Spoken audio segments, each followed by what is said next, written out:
জনাব তারেক রহমান, তারুণ্যের অহংকার, বাংলাদেশের বর্তমানে মাননীয় প্রধানমন্ত্রী, যিনি 17টা বছর প্রবাসী ছিলেন, যার জীবনের অমানিসা শেষ হবে কিনা, শুভে সাদেক হবে কিনা সেটা তিনি নিজেও জানতেন না। ভাগ্যক্রমে আজকে somehow he has become the Prime Minister of this country. আমি স্বাগত জানাই, আমার কোনো সমস্যা নাই, এবং আমি এটাও কামনা করছি যে সুষ্ঠুভাবে ওনার দল উনি 5 বছর মেয়াদ পূর্ণ করুক। এদেশের ইতিহাসে তো মেয়াদ পূর্ণের রেকর্ড খুব কমই আছে। এই সাথে ওনাকে আমি স্মরণ করিয়ে দিতে চাই, এই রিসেন্ট পাস্ট বিগত দিনে বাংলাদেশের এমন কোনো জায়গা, পাবলিক টয়লেট থেকে সচিবালয়, বঙ্গভবন, গণভবন ছিল না যেখানে আরেকটি দলের নেতা কর্মীদের ছবি, পোস্টার, ব্যানার, ফেস্টুন, তাদের দেশ, তাদের মুলুক, তাদের শাসন চলবে শত শত বছর ধরে, এ ধরনের স্লোগানই ছিল। জনাব তারেক রহমান, ভুলে যাবেন না, ডোন্ট ফরগেট দ্য পাস্ট। আমি বিনয়ের সাথেই বলতেছি, তারেক রহমান, ইতিহাস কাউকে ক্ষমা করে না, পাপ বাপকেও ছাড়ে না।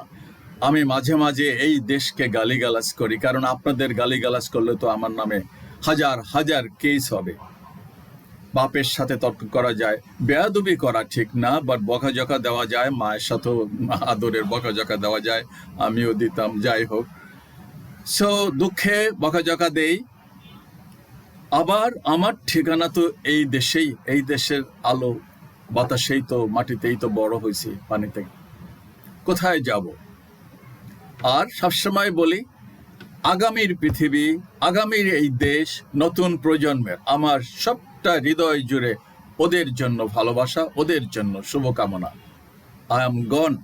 এবং আমি প্রত্যেকটা আমার মতন বয়সী লোকদেরকে বলতেছি, আপনারাদের কারণে যারা রাজনীতি করেন তাদের জন্য আজকের পৃথিবীর, আজকের বাংলাদেশের যত লানত, যত বিশৃঙ্খলা, যত যুদ্ধ বিগ্রহ, মারামারি, রক্তপাত, লুটপাট, খুন, ধর্ষণ, সব আপনাদের জন্য। You are solely responsible. এই নোংরা রাজনীতি, হিংসার রাজনীতি, চোরা রাজনীতির জন্য সারা পৃথিবীতে অশান্তি। অস্বীকার করতে পারেন কোন কারণটার জন্য আজকে এই বাংলাদেশ একটা গজবের রাষ্ট্রে পরিণত হয়েছে? ওই মোল্লাদের কথা, আমি ওদের কথা বলা আর না বলা সমান কথা। ওরা তো আপনাদের জন্যই দোয়া করে সারাদিন, ওরা হক্কানি হক্কানি করে, বাট ওদের কোনো হক্কানি দল নাই। থাকলে তো আমি সমর্থন দিতাম, জিন্দাবাদ কইতাম। আমরা তো চাই যে একটা হক্কানি দল ক্ষমতায় আসুক, একটা আলেম ওলামাদের একটা দল ক্ষমতায় আসুক, যারা সত্যিকার অর্থে নবী মুহাম্মদ সাল্লাল্লাহু আলাইহি সাল্লামের মতন মদিনার রাষ্ট্র কায়েম করবে, মদিনার সনদ দেশ চালাবে, যেখানে বাঘে আর মহিষে এক ঘাটে একসাথে পানি পান করবে। সেই হিম্মত তো ওদের নাই, ওদের সেই জ্ঞানও নাই, ওদের সেই দূরদর্শিতা নাই। উল্টা কইলে আরো আমারে দেবে 10টা তকমা, এটা ক্ষমতা আছে ওদের। 60,000 জানে, ওই যে কি বলে, ওই যে হাদিস জানে, কিন্তু কোরআনে কি লেখা আছে তা জানে না।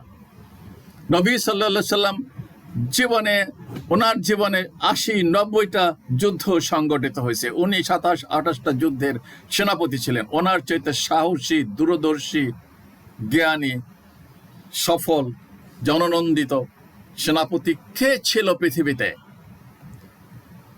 উত্তর নাই। শাসক কে ছিল?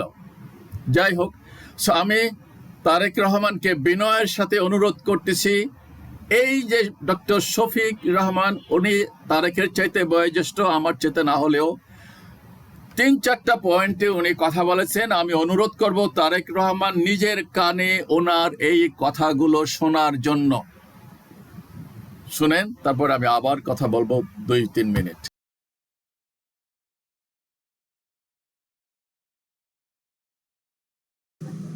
আমি নিজের থেকে আগ্রহ ব্যক্ত করে এসেছি। বহুদিন ধরেই ভাবছিলাম নাগরিক পার্টির অফিসটা একটু দেখব, কারণ আমরা একই সাথে দেশ এবং জনগণের জন্য কাজ করছি, সংসদের ভিতরে এবং বাইরে। বিগত নির্বাচনে একসাথেই আমরা লড়াই করেছি। সহযোদ্ধাদের পরস্পরের পাশে থাকা, দাঁড়ানো, সুখ দুঃখের অংশীদার হওয়া, একসাথে চলা, এটি হচ্ছে গণতন্ত্রের সৌন্দর্য। আজকে সেই সময়টাই হাতে এলো, এই জন্য এখানে আসতে পারি। আমি আল্লাহ তাআলার দরবারে শুকরিয়া আদায় করছি, আলহামদুলিল্লাহ। নাগরিক পার্টিকে আমি অন্তরের অন্তঃস্থল থেকে ধন্যবাদ এবং কৃতজ্ঞতা জানাচ্ছি যে তারা হৃদয়ের উষ্ণতা দিয়ে আমাকে এবং আমার সাথে যারা এসেছেন তাদেরকে এখানে গ্রহণ করেছেন, সম্বর্ধনা জানিয়েছেন এবং ইতিমধ্যে যে ফুলকে পবিত্র আমরা সবাই মনে করি, সেই ফুলের তোড়া, তার সাথে অনেক শানদার গিফট তারা তুলে দিয়েছেন। আমরা আশা করছি নাগরিক পার্টির বৃত্ত যেমনই থাকুক, চিত্ত এভাবেই ধনী হয়ে থাকবে ইনশাআল্লাহ। এই ধনী চিত্তের সাথে প্রয়োজন পূরণেও আল্লাহ তাদেরকে দেশের স্বার্থে সহযোগিতা করুন, সেটা দোয়া করি। ইতিহাসের একটি গুরুত্বপূর্ণ সময় আমরা পার করছি জাতি হিসাবে, যে সময়টা 24 পরবর্তী বিপুল আকাঙ্ক্ষা নিয়ে পরিবর্তনের আশায় ফেসিবাদ মুক্ত, মানবিক, বৈষম্যহীন একটা সমাজ জাতি দেখতে চায়। নির্বাচন অনুষ্ঠিত হয়েছে 12ই ফেব্রুয়ারি এই বছরের। সে নির্বাচনে আমরা লড়াই করেছি। নির্বাচনে বিজয়ী ঘোষিত হয়ে এখন যারা সরকার পরিচালনা করছেন, এ ব্যাপারে নির্বাচনের ফলাফলের ব্যাপারে আমাদের যথেষ্ট রিজার্ভেশন ছিল। তারপরেও দেশ এবং জাতির বৃহত্তর স্বার্থে, গণতন্ত্রের স্বার্থে এই নির্বাচনকে আমরা ফলাফলকে মেনে নিয়েছি। সংসদের ভিতরে আমরা গঠনমূলক বিরোধী দল হিসেবে আমাদের ভূমিকা রাখার চেষ্টা করছি, কিন্তু দুঃখের বিষয়, আসলে ভালোবাসা একদিক থেকে জোড়া নেয় না, দুই দিক থেকে আসতে হয়। দায়িত্ববোধ একদিকে জাগ্রত হলে হয় না। সরকারের দুইটা অঙ্গ, একটা সরকারি দল আর একটা বিরোধী দল, এছাড়া একটা দেশ চলে না। উইদাউট অপোজিশন ডেমোক্রেসি জিরো, এটার কোনো ভ্যালু নাই, জিরো ভ্যালু ক্যারি করে। বিরোধী দল হিসাবে আমাদের যেটুকু পাওনা সংসদের ভিতরে, আপনারা সচেতন সাংবাদিক সমাজ লক্ষ্য করছেন, আমরা বহুলাংশে সেটা থেকে বঞ্চিত হচ্ছি। শুধু সংসদের ভিতরে কেন, বাইরেও যে বৈষম্যের বিরুদ্ধে আমাদের যুব সমাজ এবং তাদের ডাকে সাড়া দিয়ে গোটা দেশবাসী একটা দানবীয় সরকারের বিরুদ্ধে ঝাঁপিয়ে পড়ল, সেই বৈষম্যটা আরো পাকাপোক্ত হচ্ছে বলে এখন আমাদের কাছে মনে হয়। 300 আসনের সাজানোই দেশ, যেখান থেকে সরকারি দলের সদস্যরা তারা নির্বাচিত হয়ে এসেছেন, সেখানে এ পর্যন্ত ফান্ডের এলোকেশন যা দেওয়া হয়েছে তার ধারে কাছেও বিরোধী দলীয় সদস্যকে দেওয়া হয়নি। ট্রেজারিটা তো কোনো দলের না। এবং তারা বলেছিলেন তারা যদি সরকার গঠন করেন বৈষম্য করবেন না, সুষম উন্নয়নে হাত দেবেন। ইতিমধ্যে আপনারা দেখেছেন উত্তরাঞ্চলে গিয়ে তাদের একজন বিশিষ্ট দায়িত্বশীল নেতা বলেছেন, ভোট দেবেন জামাতে ইসলামীকে আর উন্নয়ন চাইবেন আমাদের কাছে, এটা কিভাবে হয়? উন্নয়ন তো চেয়ে নেওয়ার বিষয় নয়, উন্নয়ন নাগরিকদের অধিকার। একটা দেশের ভিতরে যখনই বৈষম্য সৃষ্টি হয়, অঞ্চলে জায়গায় বিভেদ সৃষ্টি হয়, তখন সামাজিক অসন্তোষ দেখা দেয়। একটা দেশ সামনের দিকে কখনো আগাতে পারবে না যদি একটা স্টেবল সোসাইটি, একটা স্থিতিশীল সমাজ যদি গড়ে না ওঠে। এবং এইটা তৈরি করার মূল দায়িত্ব সরকারি দলের। আরো দুঃখের সাথে বলতে বাধ্য হচ্ছি, সংসদে 50 জন নারী সদস্য নির্বাচিত হয়েছেন সংরক্ষিত আসন থেকে। একই আচরণ করা হচ্ছে তাদের সাথে। সংসদে তুমুল সমালোচনার পরে হালকা পাতলা এখন একটু তাদেরকে বিভিন্ন ক্ষেত্রে অ্যালোকেশন ফান্ড দেওয়া হচ্ছে। এটা কেন হবে? এটা তো সমান হওয়া উচিত। আপনারা তো এমনিতেই বেশি আছেন, তো বেশিরভাগ কাজ তো আপনাদের মাধ্যমেই সম্পন্ন হবে। এর উপরে আবার সম্পূর্ণ অসাংবিধানিক ভাবে তারা অনেক সংবিধান কথা বলে। যারা সংরক্ষিত নারী আসনের সদস্য রয়েছেন তাদের সবাইকে বিরোধী দলের আসনগুলোতে অতিরিক্ত দায়িত্ব দিয়ে বসানো হয়েছে। সংবিধানে এই ধরনের কোনো প্রভিশন নাই। অতীতেও বাংলাদেশে সংসদীয় গণতন্ত্রে এর কোনো প্র্যাকটিস ছিল না। আমরা যখন জিজ্ঞেস করেছি তখন এক এক মন্ত্রী এক এক ধরনের উত্তর দেন। এখানেও বুঝামি, এখানেও কোনো স্পষ্টতা নেই, অস্পষ্ট একটা। শোনা হলো ডক্টর শফিকুর রহমানের বক্তব্য। কি বলেছেন উনি বলেছেন, আমি অত্যন্ত ব্যথিত, এত সংকীর্ণ চিন্তা নিয়ে বাবা পৃথিবীতে কিচ্ছু করা যাবে না, এত সংকীর্ণ, এত নিচু, এত মিন কি করে হয় মানুষের চিন্তাধারা। এটা 18 কোটির মানুষ, নট দ্যাট যে আমেরিকার মতন 50টা স্টেট, তাই না?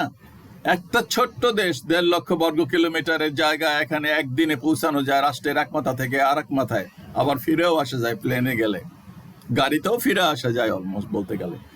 সো এত সংকীর্ণ হয় কিভাবে? ভোট দেবেন জামাতকে, আবার উন্নয়ন চাইবেন বিএনপির কাছে। বিএনপি গত 17 বছরে কি লম্বাটা ছিল? কোথায় ছিল এই নেতৃত্ব? কোথায় ছিল এদের কথাবার্তা? কোথায় ছিল এদের বাহাস বক্তৃতা বিবৃতি?